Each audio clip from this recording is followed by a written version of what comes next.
The valedictorian is the senior who best exemplifies the dedication, creative intelligence, and willingness to learn that every graduating student here has brought to their Otis College education. I now have honor of introducing the valedictorian of the class of 2024, Jessie Gaudet.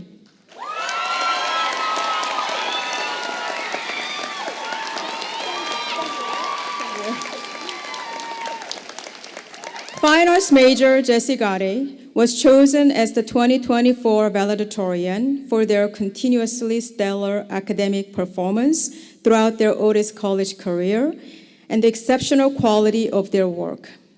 Raised on the dynamic west side of Los Angeles, their life was deeply intertwined with the outdoors and the ocean, fostering interest in activities like surfing and marine biology. This connection to nature profoundly influences their work, where they explore the intricate relationships between and within our bodies using sculpture, video, photography, and performance.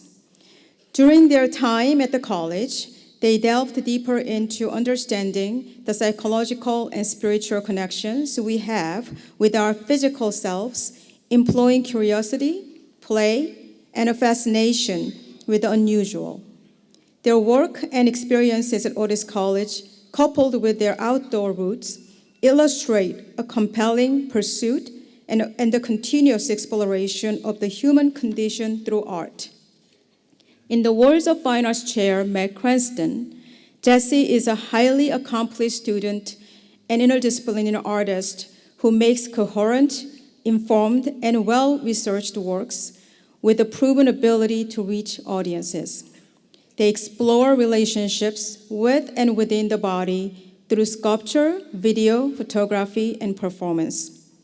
Jessie delves into the depth of our psychological and spiritual relationships with the physical forms we occupy individually and collectively through curiosity, play, endurance, and oddities. In many ways, Jessie truly embodies the aspiration of our college. Please join me in welcoming valedictorian Jessie Gaudet.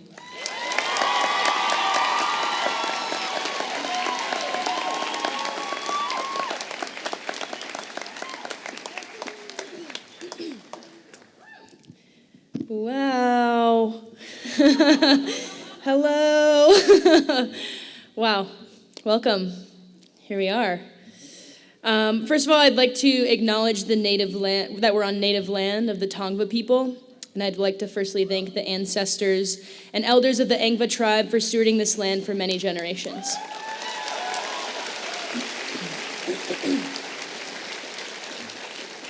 I do this acknowledgement not as a performative gesture, but to emphasize the indigenous wisdom of the importance of us operating as a collective rather than individuals, which is the exact point I want to leave with you today. You know, I was envisioning giving this speech and coming up here and being Jennifer Coolidge, and I'd come up here and be like, oh my God, we're graduating. Makes me want a hot dog real bad.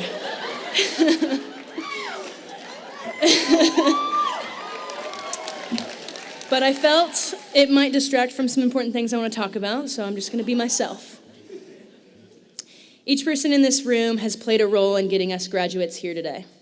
You've supported us, loved us, challenged us, taught us. You've funded our shops. You've just invested into our community and our campus, so thank you. Despite what your role has been, if you're here today, you're part of this celebration, and we're grateful you're here. My classmates, fellow graduates, let's take a deep breath real quick. We've lived through a lot of global historical events to get here. We need each other now more than ever. I am so proud to be representing the class of 2024 and to be a part of a generation who I truly believe will transform the world we live in. When I was young, thinking of receiving a recognition like this was all about me. My accomplishments, my award, my legacy. This term, valedictorian, is defined as the highest performing student of a graduating class in an institution. And although Otis uses different criteria, I guess that's what I've done. I've performed for an institution. I've put on the show our culture's institutions have deemed good, successful, highest achieving, correct. I showed up to class, I did my assignments, I followed the rules. Sure, I even challenged them every now and then. But that does not mean I'm successful or even good. There's a quote by an Indian philosopher named Jiddu Krishnamurti that said, "It is no measure of good health to be well-adjusted to a profoundly sick society." It is no measure of good health to be well-adjusted to a profoundly sick society. I believe what makes us successful is not what we create. I believe what makes us good is not what we achieve. I believe that what makes our lives purposeful is not what we do. What makes us good and successful and full of purpose is who we are. I know that sounds cheesy, like, just be who you are. When all of us in this room are still asking that question, like finding the answer to that question. Who am I? Thank you, Zoolander. Yes, we're all artists and designers. We're all creatives. But what does that mean? Another question that we've been asking and exploring for the past 4 years. Where I've landed is this. To be an artist or to be a designer is to ask questions and to come up with creative solutions to explore, critique, challenge, or answer those questions. Sometimes being an artist is just asking questions. What questions do we see in the world right now? I bet you could list a lot of them. Yet again, we always come back to the question, who am I? Why am I? There's a Zulu word in African philosophy called Ubuntu. Ubuntu roughly translates to I am because you are. It means my well-being is entirely dependent on your well-being. No one is well unless all of us are well. Ubuntu emphasizes the importance of the group or the community. This philosophy is exactly what the world needs right now, what we need right now. The world needs us, and we need us.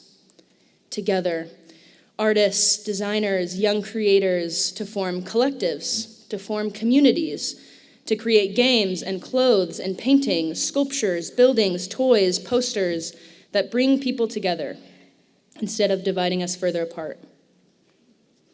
Who am I? Well, I am not enough. I could never change the world. I cannot do it on my own. I am because you are. My well-being is entirely dependent on your well-being. Our well-being should be entirely dependent on the well-being of all of the students at Otis. Our well-being should be entirely dependent on the well-being of the students and faculty at Columbia, UCLA, USC, and other universities across the nation who have been camped out and protesting the genocide in Gaza despite violent responses.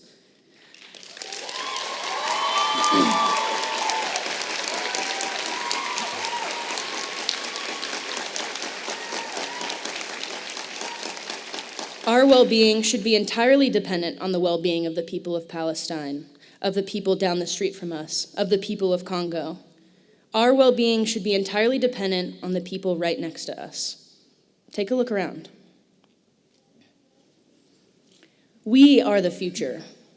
We shape culture. We redefine the status quo. We create a world where liberation and freedom for one means freedom and liberation for all. We are all we have. There's so much I see around the world that gives me hope for our future. I see strangers taking care of one another like family. I see men playing with children amongst rubble.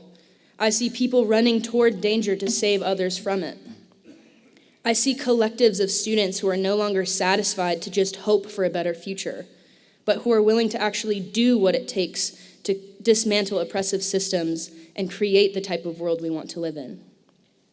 Collectives of people who look at the status quo, don't like what they see, and are brave enough to challenge it, to create a new one.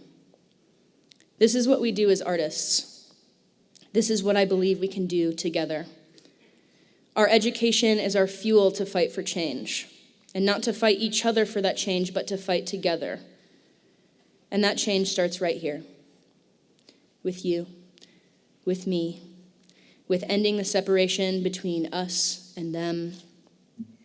That change begins with embodying the spirit of Ubuntu, living as if our individual well-beings cannot be separated from each other's, because they cannot. I'd like each of you to ask yourselves, what would it look like to embody the spirit of Ubuntu in your daily life? Does it look like making eye contact with a stranger, getting involved in a social justice movement, calling your mom more often, getting to know your neighbors? Whatever it looks like, take care of each other. Use your voice. Use your privilege. Love so hard it hurts. Congratulations.